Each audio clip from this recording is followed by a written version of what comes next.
안녕하십니까. OBS 뉴스 오늘입니다. 치솟는 전셋값을 안정시키기 위해 정부가 공공임대주택 확대 카드를 꺼냈습니다. 앞으로 2년 동안 전국에 11만 4천 가구를 공급하고 물량의 40%를 내년 상반기까지 집중하기로 한 건데요. 정부는 전세 시장의 숨통을 틔워줄 것으로 기대하고 있지만 알맹이가 빠졌다는 비판도 거셉니다. 이번 대책으로 전세난을 잡을 수 있을지 자세히 알아보겠습니다.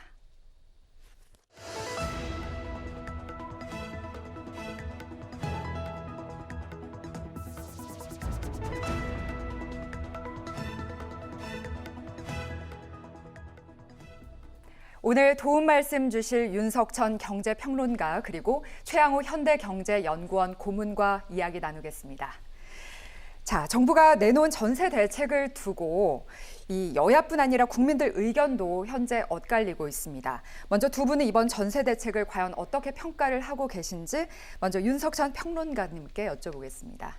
일단 아주 어려운 상황에서도 정부가 전세난을 갖다가 인정했다는 것 자체는 저는 의미를 두고 싶습니다. 어쨌든 전세난을 인정을 하고 공급 확대책을 갖다가 꺼냈다는 것 자체는 여러 가지 좀 부정적이고 불만들도 좀 많이 있겠지만은 그 자체에는 좀 의미를 부여해야 되는 거 아니냐 이렇게 생각을 하고 있습니다. 네. 자, 정부는 공공전세라는 또 새로운 개념의 공공임대를 도입을 했습니다. 공공임대로 확대로 또 전세 대란을 막을 수 있다고 보시는지요? 이게요, 지금 이제 전세난의 원인에 대해서 지금 파악이 좀 덜 된 것 같아요. 왜냐하면, 전세난이 일어난 곳은 이런 식의 공공전세나 공공임대로 갈 부분이 아니라 사실은 아파트거든요. 아파트 부분에 대해서는 지금 이런 언급이 없습니다. 아파트가 지금 빠져 있고요.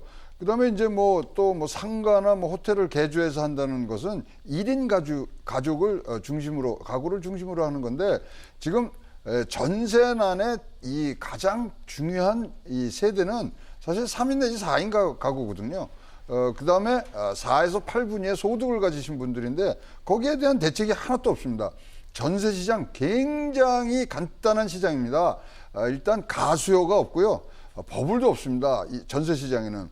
전세 시장은 오롯이 수요와 공급에 의해서 하는데 일단 공급에 대한 언급을 했다는 점에서는 평가가 있을 수 있지만 그렇다고 해서 알맹이가 빠져 있는 아파트가 없는 부분들이 굉장히 이제 나중에는 부메랑으로 돌아올 거고요. 특히 이제 내년에 물량이 굉장히 적습니다. 서울에는 한 4만 5천 가구가 매년 들어와야 되는데 이 정도로 하더라도 내년에 2만 5천 가구밖에 지금 공급이 안 되기 때문에 이걸로 막을 수 있을지 굉장히 걱정이 많이 되고 있습니다. 네, 어제 정부가 발표한 전세 대책 주요 내용 잠시 살펴보겠습니다. 자, 11, 19 전세 대책의 주요 내용입니다. 공실 공공임대주택을 소득과 무관하게 전세로 공급한다. 6년간 시세 90%로 거주하는 공공전세를 도입. 신축 매입 약정 임대주택 공급 확대. 빈 상가, 관광 호텔 등을 주택으로 개조. 2025년까지 중형 임대주택을 공급한다는 게 11, 19 전세 대책의 주요 내용이었습니다. 자, 이렇게 최근 전셋값 급등과 또 시장 불안은 주거 환경이 좋은 아파트 단지를 중심으로 심각해진 상황인데요. 또 이번 전세 대책에서는 아파트 공급 확대 계획이 빠졌습니다. 자, 이 부분은 과연 어떻게 보시는지요? 그러니까요. 지금 병을 고치려면 진단을 잘 해야 되고 거기에 치료가 가야 되는데 아파트가 없거든요. 그래서 진짜로 아까 말씀드린 대로 전세 시장 굉장히 간단하고요. 공급과 수요를 맞춰주기만 하면 되는데 일단 아파트를 지금 제공을 하려고 그러니까 아파트 짓는 데는 4 내지 5년 걸리거든요. 그러니까 여기저기서 지금 끌어다가 마치려고 그러니까 공공전세도 여러분 잘 아시지만은 6년 전에 쓰던 제도입니다. 그래서 월세 주던 걸 전세로 이제 바꾸는 부분인데 단기적으로 폭등하는 전셋값을 잡자 그러니까 질은 빼고 속도와 물량으로 지금 승부를 하겠다 그러는데 이렇게 해서 될 시장이면 벌써 잡혔죠. 따라서 이 부분에 대해서는 굉장히 앞으로 보완 대책이 나올 것 같은데 한마디로 표현하고 싶으면요. 진짜 이렇게 다른 것까지 다 끌고 와서 하는 자체가 짠하다는 표현으로밖에는 지금 얘기를 할 수밖에 없고요. 올해만 해도 벌써 7번의 부동산 대책이 나오고 있으면 사실 진짜로 이제는 자기네들 잘못이라든가 실수라든가 보완할 대책에 대해서 뭐 승인을 하고 다시 한번 큰 그림을 다시 짜는 부분들이 꼭 있어야지 이것이 넘어가지. 내년 3월 굉장히 지금 많은 전세난이 더 일어날 것으로 보여집니다. 네, 고모님께서도 굉장히 답답함을 표현을 해주셨습니다. 자, 정부가 이렇게 전세 대책으로 빈집 활용 방안을 발표하자 무주택자들의 불만도 들끓고 있습니다. 그동안 집값이 급등한 여파로 청약 대란과 전세난 등 문제가 속출을 했었는데 4만 가구 가까운 공공임대주택은 비어 있었다. 자, 이 문제는 과연 어떻게 봐야 할까요? 4만 가구 중에서 사실은 수도권이 이제 제일 급하잖아요. 수도권에 이제 빈 공실률 같은 거 한 1만 6천 호 정도 되고 있는 줄 알고 있어요.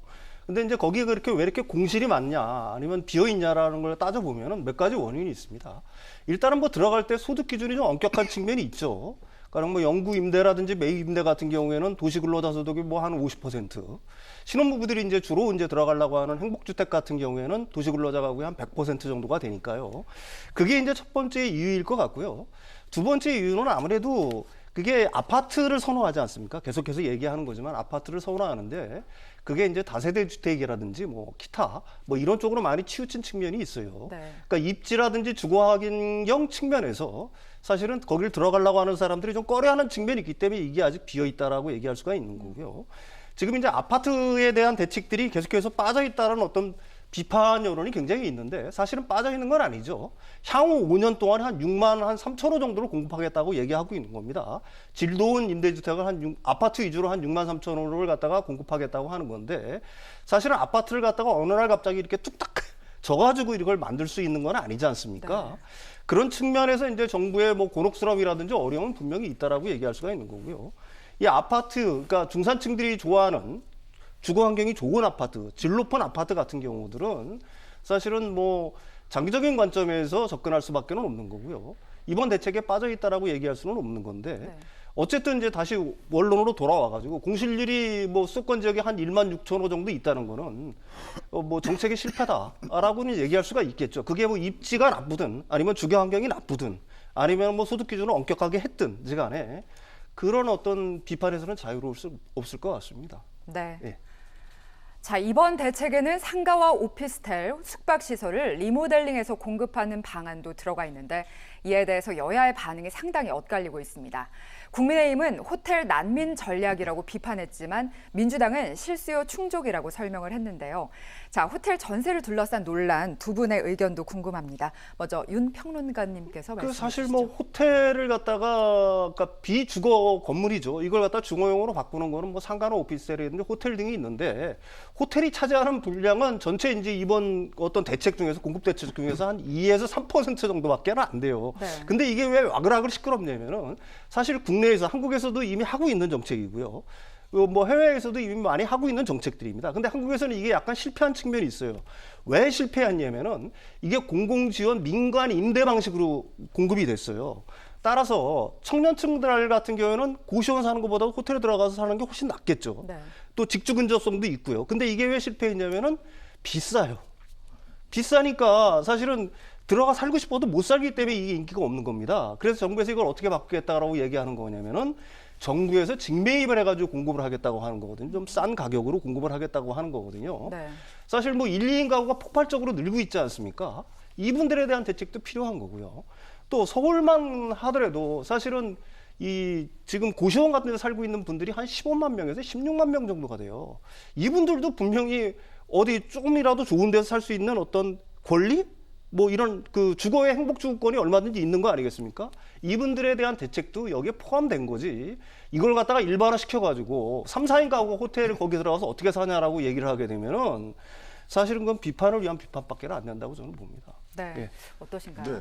아니 근데 지금 고시원 얘기를 했는데 15만, 16만 있는 건 맞는데 여기 들어가려면요 우리가 이 동대문에 있는 그 B 호텔에 들어갈 때 보증금 4,800만 원에 월세 38만 원 냈거든요. 그리고 월 사용료로 70만 원 냈습니다.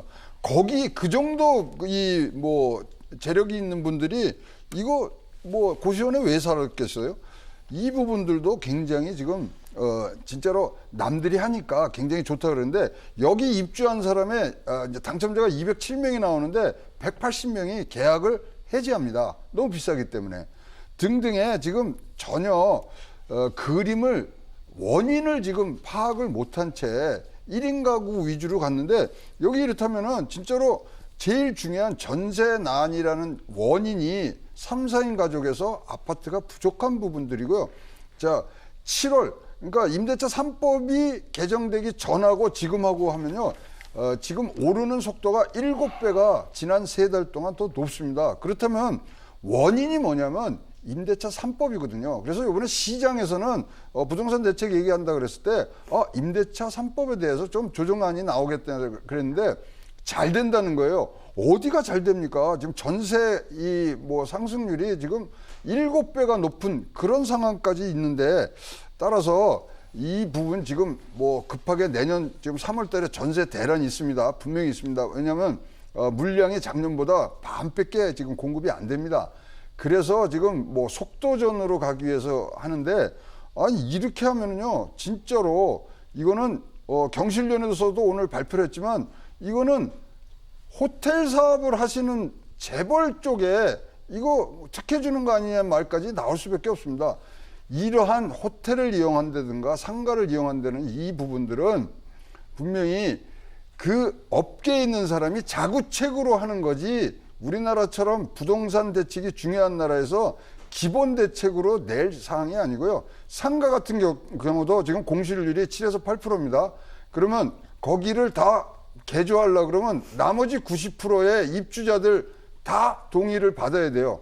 그거 지금 진짜로 말이 안 되는 지금 이 전체 그림을 진짜 한나의 도화지에 그리기에는 너무나 많은 가지들이 있기 때문에 과연 이게 실효성이 있느냐 부분들은 굉장히 지금 빅 퀘스천 마크가 붙을 수밖에 없습니다. 네. 자, 국민의힘은 문재인 정부가 정책을 포기하고 시장에 맡기라고도 지적을 했는데요. 그럼 국민의힘 지적대로 이렇게 또 시장에 맡기면 전세난이 해결될까요? 이거는 제가 보기에 이렇게 해서야 됩니다. 시장에 맡기라는 얘기가 다른 게 아니고 지금 갖고 있는 정부의 규제를 완화하라는 얘기죠. 자, 우리 경제학자들이 항상 이 90% 이상 찬성하는 거는 이겁니다. 임대료를 규제하는 것 자체가 주택의 수급과 품질을 저하한다. 여기에는 90% 이상이 지금 찬성을 하고 있고요. 경제학에서 굉장히 좋은 말이 있습니다. 임대료 규제, 임대차법 규제는 전쟁 다음으로 도시를 파괴하는 가장 확실한 방법이라고 그러는 거거든요. 그래서 규제하지 말고 시장에 맡겨라는 더 이상 부동산 대책 얘기하지 말고 시장에서 자율적인 힘으로 수요와 공급이 맞춰지게 그런 방법을 쓰라는 얘기죠. 따라서 어떻게 하냐? 재건축하고 이런 거 높여주고요. 용적률 높여주고 그다음에 제일 지금 이 실수요자들의 목을 쬐고 있는 게 대출이라든가 이런 수요 규제거든요. 그거 풀어놓으라는 얘기라고 저는 생각을 하고 있습니다. 네. 자, 또 국민의힘은 부동산 정책 문제를 내년 4월 서울 부산시장 보궐선거의 핵심 이슈로 내세우고 있습니다. 이런 가운데 김종인 위원장은 후 분양제를 통해서 청약시장을 바꿔야 한다고 주장을 하고 있는데 이 주장은 어떻게 보시나요? 그거는 저기 시민단체라든지 진보적인 그룹들에서는 항상 주장을 해왔던 거고요. 사실 이게 시장에 맡겨가지고 해결될 문제 같았으면은 그거는 그 정부가 개입할 이유가 없었겠죠. 사실은 시장의 실패가 어느 정도 확인이 됐기 때문에 정부에서 개입을 했던 거라고 저는 생각을 하고요. 임대차 3법이 전세 시장의 어떤 가파른 상승세에 일조를 한 거는 분명합니다. 그렇지만 그거에 대한 긍정적인 측면도 우리가 반드시 봐야 될 건 뭐냐면은 70%는 그 전월세 계약 갱신권을 사용해가지고 계약 갱신을 했어요. 이분들은 굉장히 안정적으로 살고 있는 거고요. 만약에 그게 없었다라고 한다면은 지금같이 유동성이 폭증하는 시대에 이분들 지금 전체를 100으로 놓고 봤을 때 100명 전부 다가 100% 전부 다가 전세난에 시달리고 있을 거라는 얘기입니다. 따라서 이런 어떤 특히 이 주택 시장 자체를 갖다가 시장에 맡기자는 논리는 그거는 제가 생각하기에는 굉장히 어이없다는 생각을 저는 개인적으로 하거든요. 사실 주택 시장이라는 거는 이 공급이라든지 수요가 그러니까 특히 공급적인 측면에서 한계가 있어요. 공급을 갖다가 재빠르게, 그러니까 민간 건설사들이 뭐 건물을 갖다가 뚝딱뚝딱 하루 이틀 만에 져가지고 대량으로 마스크처럼, 우리가 쉽게 얘기해서 마스크처럼 대량으로 공급할 수 있는 시스템 자체가 아닙니다. 특히 규제를 풀어가지고 뭐 재건축, 재개발을 전부 다 풀어라. 그 다음에 그 용적률 높여가지고 뭐 한강변 한 80층 높이로 올려라.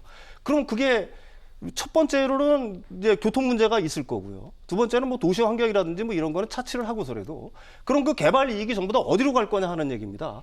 그렇다고 그래가지고 전세난이 풀릴 거냐라고 본다라고 하는 거는 제가 생각하기에는 좀 무리가 있는 발상 같고요. 네.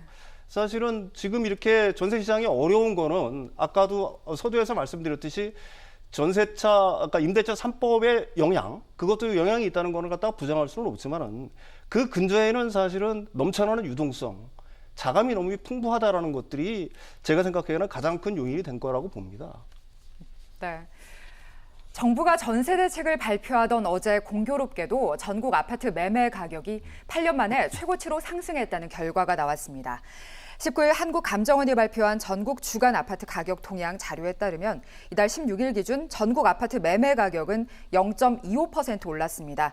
지난주 0.21% 상승한 것과 비교해서도 상승폭이 확대가 됐습니다.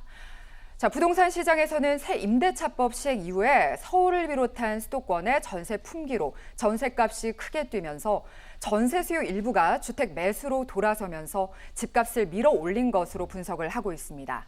하지만 어제 김현미 장관은 전세 대책을 발표하면서 전세난의 원인은 임대차법 때문이 아니라고 다시 한번 강조를 했는데요. 집값 상승과 전세대란, 임대차법과는 상관이 없는 걸까요? 상관이 있죠. 임대차 3법의 영향을 받으니까 거기에 이제 비껴간 분들은, 신규 계약하시는 분들은 당연히 뭐 전세 가격 올려받으려고 하는 거 아니겠어요? 네. 그런 수요가 있다는 거는 분명하죠. 그래서 이제 정부가 사실은 전세를 갖다가 완전히 잡으려고 했었으면은 진짜로 그 어떤 비난을 무릅쓰고 뭐 잡을 수 있는 방법이 있었겠죠. 가령 표준 임대료제를 시행한다거나 최초 계약 시에도 기존의 계약갱신 청구권을 갖다가 그 적용을 해서 그걸 갖다가 수준으로 묶어버렸으면 이런 문제가 없었겠지만, 그렇게 된다고 하면은 시장 경제를 갖다가 완전히 훼손한다는 어떤 비난에 어떤 처할 수가 있기 때문에 사실은 뭐 그런 쪽은 터준 건데, 그쪽 부분에서 지금 발화가 되고 있는 거라고 보고 있는 거고요. 뭐 집값이 이제 뭐 풍선 효과처럼 사실은 그 서울 같은 경우에도 강남이라든지 마영성 같은 경우에는 보합세를 유지하고 있는데 중저가 아파트들이 이제 오름세가 있는 거고요. 또 그 전세 가격이 오르니까 그 수요 일부가 이제 수도권 일부 지역이죠. 가령 뭐 김포라든지 뭐 이런 쪽으로 이제 끌어올린 측면은 분명히 있다라고 얘기할 수가 있습니다. 네, 최고문님 의견도 네. 들어보겠습니다. 아니 근데 김현미 장관한테 한번 여쭤보고 싶은 게 있어요.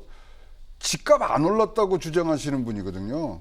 그럼 뭐 여기다 대고 뭐 임대차법 지금 뭐 때문이라고 물어보면 집값이 안 올랐다 그러는데, 아니 이러한 현실 인식을 갖고서 어떻게 이 큰 그림을 그려나가실지 잘 모르겠습니다.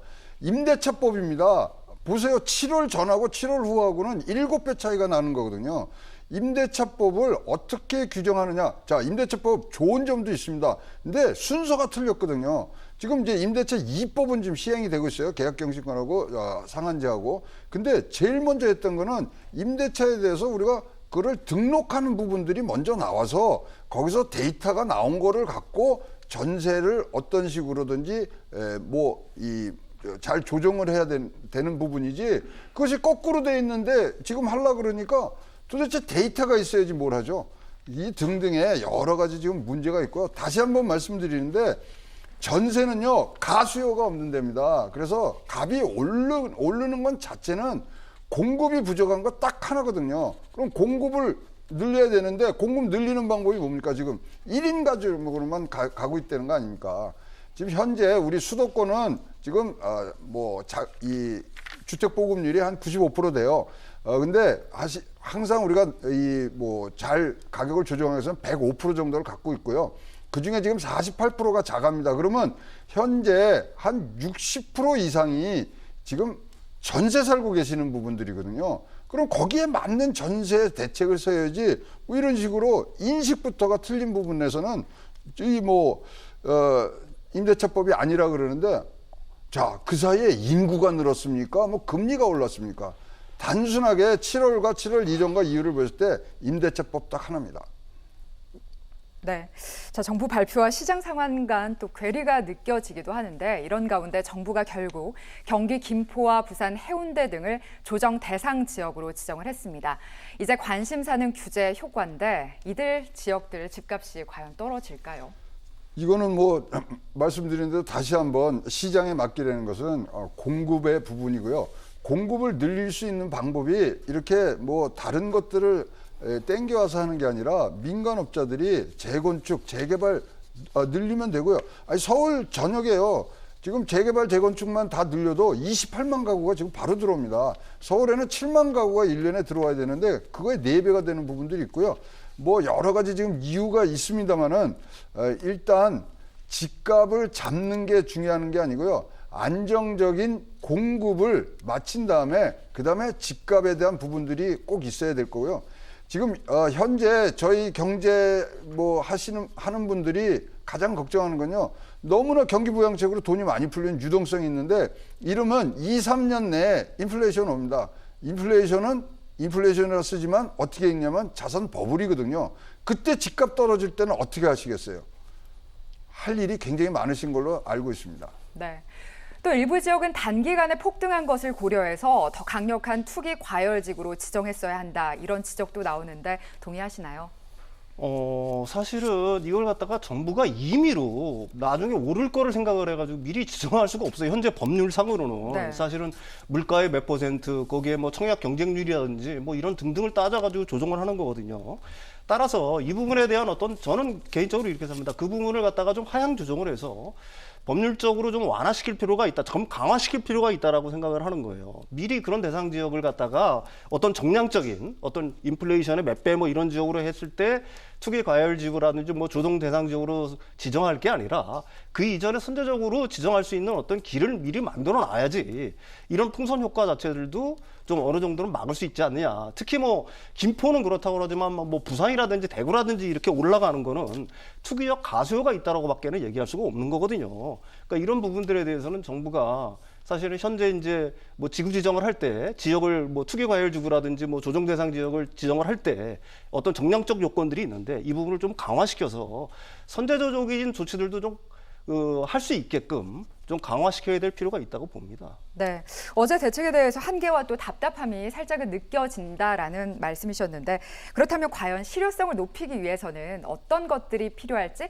짧게 여쭤보겠습니다. 저는 세금을 낮춰줘야 되고요. 그다음에 지금 임대업자들이 전세로 돌리기 위해서는 거기에 걸맞는 지금 방법들이 가야 됩니다. 그래서 뭐 양도세라든가 여러 가지 세제를 뭐 다시 한번 갖추는 부분. 그러니까 지금까지 해왔던 규제들 풀어주는 것이 사실상 집값 잡는 데는 제일 좋은 방법이고요. 거꾸로 제가 여쭤보고 싶은 거는 호텔 개조한 그 가구에 입주하시겠어요? 일단 비싸다는 것과 또 밥을 못 해 먹는다는 것 때문에 네. 생각을 해봐야 될 것 같아요. 그러니까 결론은 안 들어가시는 거 아닙니까? 밥을 해먹을 수 있게 바꿔주는 거고요. 임대료 자체를 네. 지금 민간에 맡겨놓은 거를 정부가 개입을 해서 싸게 공급을 하겠다고 하는 거 아니겠습니까? 그러니까 과연 그렇게 돼서 변화가 일어난다면 모르겠지만 아직 그걸 못 봤기 때문에 예, 소비자 그렇죠. 입장에서 근데 예, 그거를 그렇게 싸게 해주는 거는 세금이잖아요. 왜 그거는 세금을 자기 집 사는데 왜 우리가 낸 세금이 거기 또 들어가야 되느냐 등등의 골치 아픈 점이 너무 많은 것 같아요. 아니 이걸 풀어놔가지고 대출을 갖다가 풀어놓으시라는 얘기를 갖다가 빈번하게다가 대출 자체는 세금 아닙니까? 그리고 대출이 이런 식으로 대출을 풀어가지고 만약에 버블이 더 진행이 돼가지고 나중에 이게 만약에 어떤 게 기재가 돼가지고 만약에 하락할 경우에 한국 경제는 어떤 리스크를 감수를 할 거예요? 우리가 왜 부동산을 갖다가 안정화시키려고 하느냐? 가장 큰 이유는 이 자체가 사실은 자산 버블이 나중에 어떤 식이든지 버블이 꺼질 때 경제에 미치는 부정적 영향 때문에 결국은 부동산 안정화를 갖다가 계속 얘기하는 거고 정부가 개입을 하고 있는 거거든요. 사실은 그런 측면에서 좀 바라봐야 되지 않나 이렇게 생각을 합니다. 네. 자, 사실 젊은이들의 입장에서는 호텔에 들어가서 사는 로망을 이룰 수 있나? 이런 생각도 사실은 하거든요. 근데 과연 그렇게 해서 변화가 이루어진다라고 아니 보시나요? 환기도 안 되고 그다음에 중복도식으로 구조상 우리 거주 요건에 맞지가 않거든요. 그래서 뭐 이러다가는 진짜 캠핑카로 갑니다. 지금 여기서 이거 모자르면 그 캠핑카 갔다 그다음에 텐트 나눠주겠다는 거 그 뭐 루트로 갈 수도 있는 거잖아요. 그래서 조금 더 진짜로 3인, 4인 가족에 맞는 그런 아파트 공급이 질 좋은 그리고 안전하게 주거 환경이 되어지는 그런 부분들로 다시 보셔야죠. 네. 자, 두 분 말씀은 오늘 여기까지 듣겠습니다. 감사합니다.